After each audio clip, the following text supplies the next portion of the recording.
लिपाए लागल, गंगा जल कोना कोना छिड़काए लागल।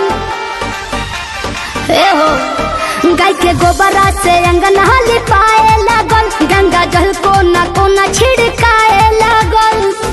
सभे जय कावड़ा लगावत हो, सभे जय कावड़ा लगावत हो।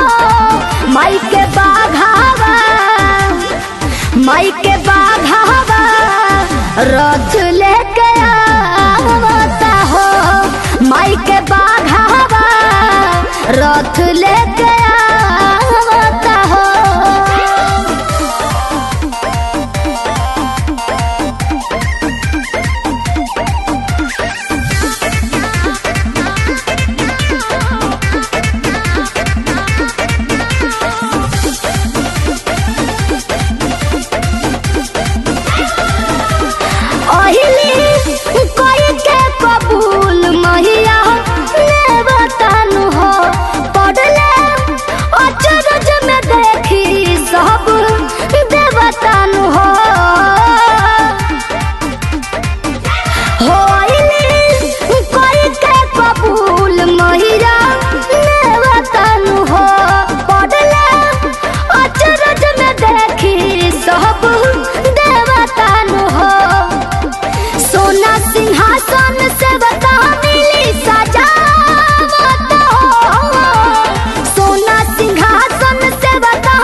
माई के बाघावा रथ लेके आवता हो, माई के बाघावा रथ लेके आवता हो, रथ लेके आवता हो,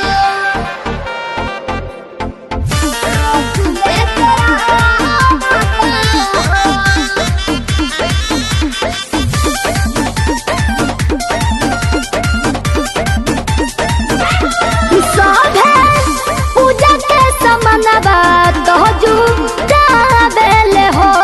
शिल्पी महेश परदेसी महिमा गावेल हो, सभे पूजा के समनवा तोजू गावेल हो। शिल्पी महेश परदेसी महिमा गावेल हो।